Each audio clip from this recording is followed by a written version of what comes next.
Hello everyone, welcome to my channel. This is Sinag Astrology, and for today's video we're going to look at how will Na-yeon and the general public receive her second album na. So I'm filming this on June 9 and her album will come out on June 14. So I'm curious as to how will this album go in general. So I'll be using two decks. So we have here the Golden Wheel Tarot and we have the Pantha Oracle cards, and we're also going to use the Astro Dice. Let's now move on to the video. So here are the shuffled cards for both the Golden Tarot Wheels and the Pantha Oracle cards. So let's go first with her tarot cards. So I'll just put this here. And that's the first. So we have 8 of Wands,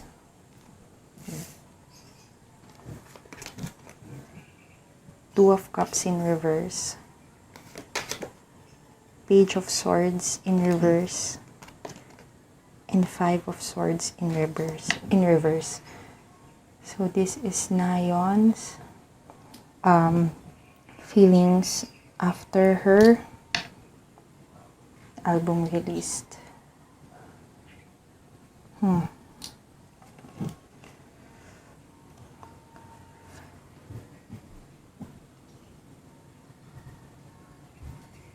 Let's see.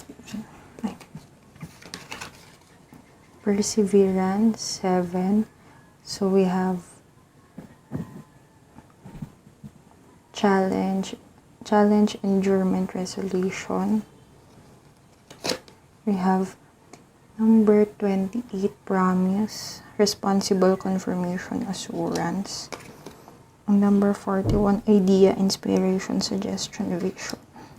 So this is going to be a combination of tarot card reading and channeling. So from what I am seeing and hearing, I feel like this album was purely, or all if not a lot of the things that happen in this album, including the music, the visuals, all of it came from Na-yeon herself. And I feel like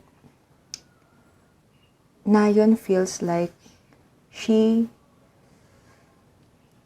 did it all by herself, and not in a mean way wherein she's invalidating the work of her collaborators and the people who help her in this in doing this album. It's just that she feels like this time around she has more of a contribution than her first album. This album was also promised already to her, and promised in a way that she already knew in advance that this album was going to happen, that she has a second album to release. And basically, I feel like all of the ideas of the contents of this album is all her idea. So whatever concept this album has. So I am a once, so I'm a fan of Twice, but I honestly am not a super fan to the point that I research on what exactly is their album or the songs is all about. So we don't know yet, obviously, because it is not released yet, but I feel like all the songs in this album, all of the concepts for that song was or came from Na-yeon's idea. And from these 3 cards here, I feel like I'm going to read them as a whole, because when I'm shuffling it, all of them came at once, and then this one came separately. So first with this card, 8 of Wands, I feel like Na-yeon is really excited. She can't wait for the album to release already, which if we can look at this oracle card, since I feel like she's the one who she really added, or she has big contribution in this project. I feel like overall, compared to her first album, I'm Na-yeon, I feel like she has more of a contribution in this album with the ideas and the concepts, and she really worked hard or harder.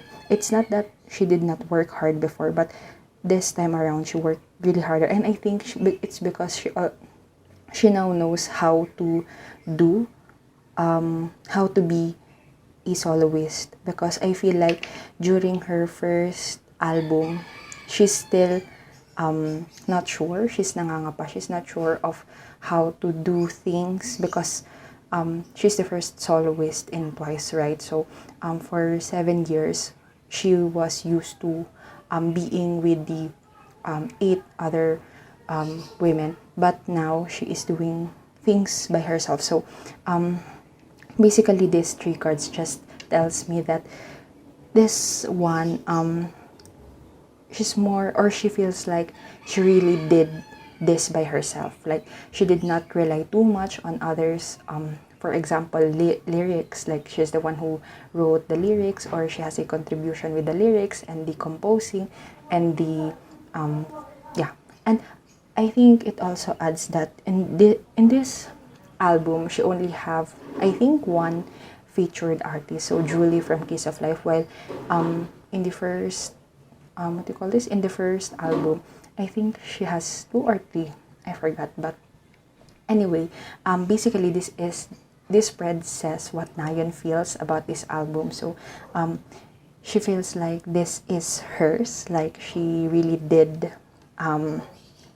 something with with this opportunity.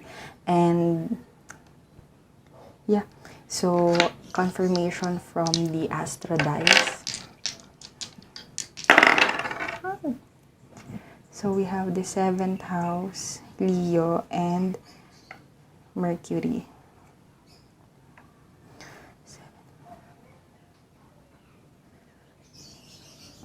I think this album or this release will enable her to do more in her next albums. I see that this is not her last. She will do more, and I think her next album will have more prolific features, and I think this album will make her shine. Obviously, she's the center, or yeah, she's the center of Twice. So she has, or she was deemed to have the most it factor, or she's the most charismatic among them. So she will definitely shine this time. And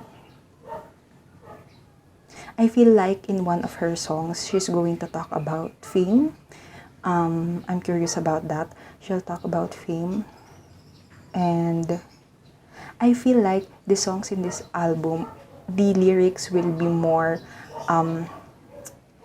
it will not be the same as her first album. I think the song will be more deeper and will have deeper meanings and will sound good to the ears. And she's really proud of that. I feel like in this album, this song, she's really proud of the lyricism in this album.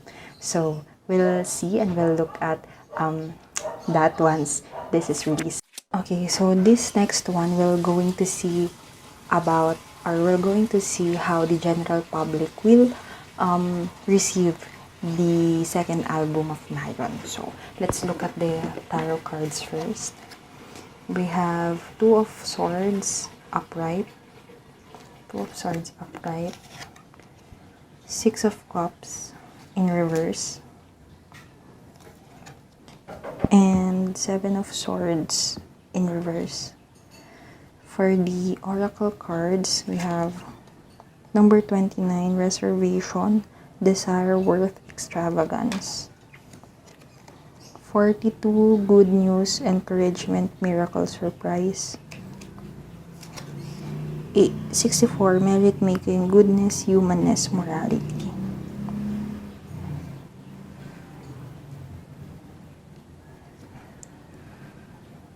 Okay, so you know what I'm picking up?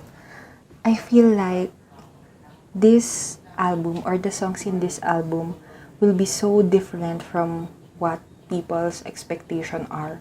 So it could be the song and the lyrics are different from what we've seen from the concept photos, or the songs and lyrics are different from what we usually heard from Twice and Nayeon. So, and I feel like not all people will like it. I feel like it's going to be a polarizing album for the general public. Yes, so people has reservation on it, and yeah, I think it's going to be a polarizing album because of the sound, because it's different. That's what I'm hearing. It's different from what we're used to when it comes to Twice and their music and to Nayeon. I feel like this the sound of this album is even because if you're A1s, or not even A1s, if you are listening to K-pop, you've seen the difference between their during their first few years with the what they call it, the cutesy concept, and then they're slowly transitioning to recently with Set Me Free, for example. So I feel like her sound this time around will be even more outside of the box. It will not sound like any Twice songs, and I think that's what is going to make the general public confused if they like it or not. And I feel like this album, this release will show or will unlock or will uncover a thing that we have not known about Nayeon. So this will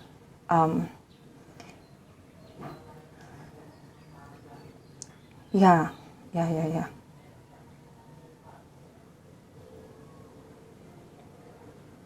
Yeah, I think in general, I think this album will be will have two sides of people who likes it and people who not. But majority of the people after listening to it will like it or will see this as something new and refreshing from not just with Nayeon, but in Twice and in K-pop in general. So I think it's a different kind of new. And so yeah, I feel like people or this album will have a lot more or the songs in this album will be more like after the people or the listeners listen to it a couple more times than the first one, because during the first listen I feel like it's going to be shocking, and people will not people will have opinions on whether they like it or not. And I don't know what I'm seeing, but I feel like something is going to get uncovered after its release. And I don't feel like it is about the songs or the lyrics. I don't know what. I think there's going to be... Is this going to be a cover-up song? I don't know.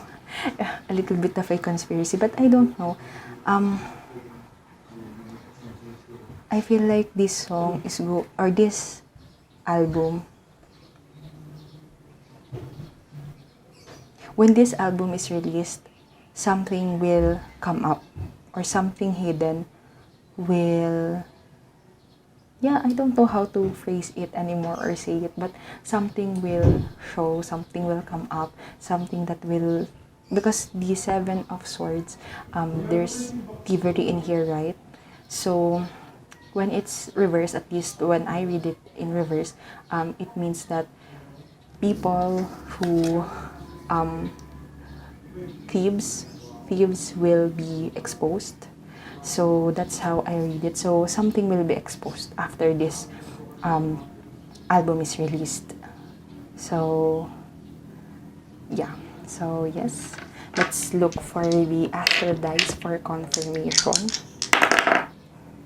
So we have Scorpio, 11th house, and Mars. General publics. How will the general public receive this? Oh, no. Wait. I just had a chills. I just realized something. Maybe the reason why people will be will have will don't know if they like it or not. It's because Nayeon will tap more on her sexy side, or because I believe Twice hasn't done any like sexy concept yet, like sexy as in like troublemaker kind of sexy, or what are the sexy concepts in K-pop? So basically any Yona Yona concept. Yeah, so I think this is going to be sexier than expected.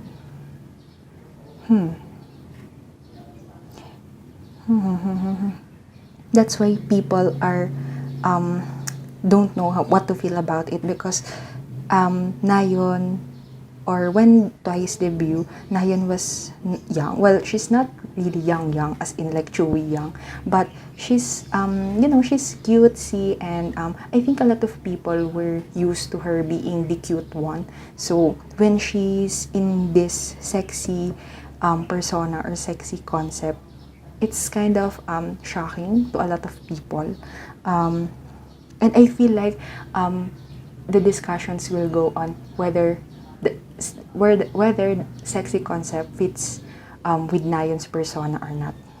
I think that's I hear, yeah, that's what I hear. I hear that it's going to be like the forum, or the main topic of debate between the fans and basically the general public who will listen this one.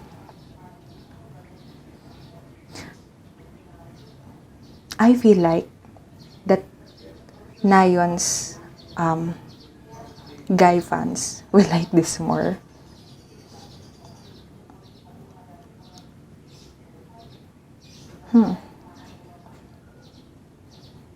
Ooh, I feel like I'm excited to hear what these songs are going to be. But I feel like the song where she is with Julie from Kiss of Life, it's going to be the sexiest.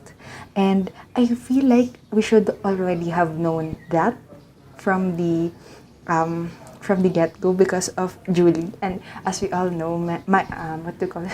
My dust touch. What's that? Kiss of Life, Julie's group is Kiss of Life, Julie's group is considered a sexy group, or a group with a sexy concept. So, though for me personally, I don't think they are that sexy, like troublemaker kind of sexy. So, I what do you call this? I look forward to what this album is going to be about, because that's what I'm really seeing. Like, people are debating whether Nayeon fits this concept, and whether Nayeon should do this concept, which for me personally, I think it's no one's business. Because Nayeon is already, like, I think she's 28 years old, so she's near her 30s, so she's already adult, so she can do whatever she wants. Anyway, yeah, so that's it. I think I'm so now that I have finished reading Nayeon's feelings and the general public's feelings towards the album after it released, I'm really excited to for the album to be released, because I feel like this is going to be a breath of fresh air for everyone. And Nayeon herself is very excited, I think, and she can't wait for this album to release. And I feel like now I'm still getting channel messages from Nayeon's spirit guides, or ano. But I feel like, allegedly, this is alleged for entertainment purposes only, but I feel like Nayeon, this is Nayeon's inner, this is what Nayeon wants. This is what Nayeon wants to do. She, like, I think, okay, so this is pure channeling na. So, based from what I'm feeling, I feel like, and allegedly, for entertainment purposes only, Nayeon, the concept of her first album, I'm Nayeon, she really don't like that, because I feel like she's not, she feels like her, she herself, or her persona, or her being isn't for the cutesy concept anymore. Maybe before, yes, but right now, I feel like she's more of a woman now. Like, she really wants to show that she's not just the cute girl from Twice anymore. Like, she's a sexy woman now, and I think that's so the truth of it. I think she's really excited because this album will show more of her, because the first album shows what people basically is a bridge from the Twice listeners to them as soloist. And now that she has proven herself, and she also she has proven herself, and a lot of the Twice members has branched out from their main group. I feel like she's now more comfortable to show what she really wants to show, and not the cutesy Na-yeon, cutesy bunny girl from their Cheer Up and debut era. She's showing how she is right now. She's showing the maturity in her character and in her persona. So yes, now I'm really excited to listen to her. So yes, that's all for this video. Thank you so much for watching. If you like this one, please don't forget to like this if you like it, and subscribe as well if you are called to. So anyway, that's all for this video. Please comment what do you think about this. If you watch this after the album was released, please tell me how do you receive it. Do you have any comments? Do you agree? Do you disagree with what I say? And yeah, and also comment down below what else do you want me to read next. So that's all for this video. Thank you so much. Bye bye. Bye bye.